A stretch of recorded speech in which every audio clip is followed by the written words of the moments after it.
আজকে আল্লাহর রহমতে বৃষ্টি শুরু হয়েছে। এত বেশি ভালো লাগছিল, কেননা কয়েকদিন ধরে কিন্তু প্রচণ্ড পরিমাণে গরমে তো একেবারে অবস্থা খারাপ হয়ে গিয়েছিল। আর আজকে এত পরিমাণে বৃষ্টি হয়েছে দেখে তো মনটা অনেকটা ভালো হয়ে গিয়েছে।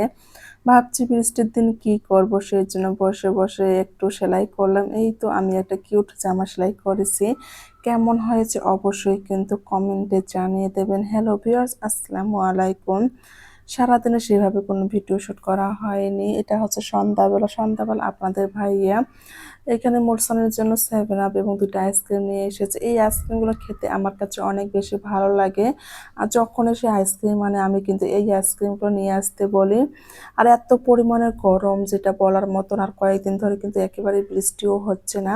সেই জন্য ভাবছি সন্ধ্যাবেলা একটু আইসক্রিম খাবো। এটা হচ্ছে পরের দিন সকালবেলা কি রান্না করবো সেটা ভাবছিলাম। তারপর একটু খিচুড়ি সকালবেলা বসিয়ে দিয়েছি। এরপর কিন্তু মসুর ডাল এবং ঢেঁড়স ভাজিও করে নেব। গরমের কারণে রান্নাবান্না করতে অনেক বেশি কষ্ট হচ্ছিল, সেই জন্য সকাল সকাল কিন্তু সমস্ত রান্নাবান্না শেষ করে নিচ্ছিলাম। এই তো আমি সুন্দর করে ঢেঁড়সগুলো কেটে নিচ্ছি, এরপর একটু তেলে ভেজে তারপরে কিন্তু ভাজিটা সুন্দর করে নেব। তার সঙ্গে মসুর ডাল, আর কিছুই রান্না করব না। মসুর ডালের সঙ্গে ভাজি খেতে তো অনেক বেশি ভালো লাগে, যদিও আমার সকালবেলা একটু খিচুড়ি খেয়েছি।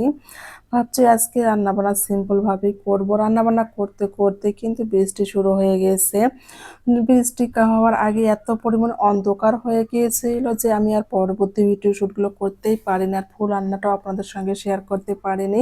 এদিকে তো আমি অনেকগুলো কাপড় ছাদে দিয়ে এসেছিলাম, সেগুলো আনতে হয়েছে। এদিকে রান্না বান্না বসিয়ে দিয়ে কিন্তু কাপড় তুলতে গিয়েছি, কেননা একটু দেরি হলে কিন্তু আমার সমস্ত কাপড় ভিজে যেত। আর এত বেশি কষ্ট পেতাম যেটা বলার মতো না, কেননা কাপড় ভেজা থাকলে আমার অনেক বেশি খারাপ লাগে।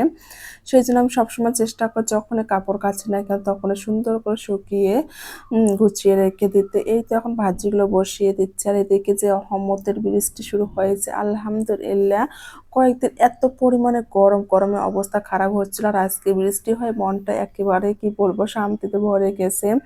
আমি তো দাঁড়িয়ে দাঁড়িয়ে ভিডিও শুট করছিলাম আর দেখছিলাম বৃষ্টির দিকে তাকিয়ে তাকিয়ে। এরপর ভাবতেছি যে বৃষ্টির দিন বসে বসে কি কাজ করা যায়। তারপরে মাথায় চট করে বুদ্ধি আসলো যে একটু সেলাই মেশিনটা নিয়ে বসি। অনেকদিন ধরে কিন্তু মেশিনে বসা হয় না, সেই জন্য আজকে একটু জামা সেলাই করতে বসলাম।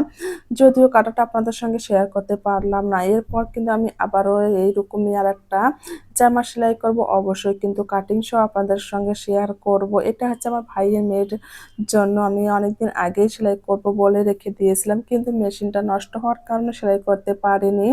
এই কাপড়গুলো কিন্তু আমার বোনের মেয়ে ভাগ্নির কাছ থেকে আমি নিয়ে এসেছিলাম। আমার ভাইয়ের মেয়ের জন্য আজকে সেলাই করলাম। এরপর কিন্তু আমার ছোট্ট বোনের মেয়ের জন্য একটা সেলাই করব।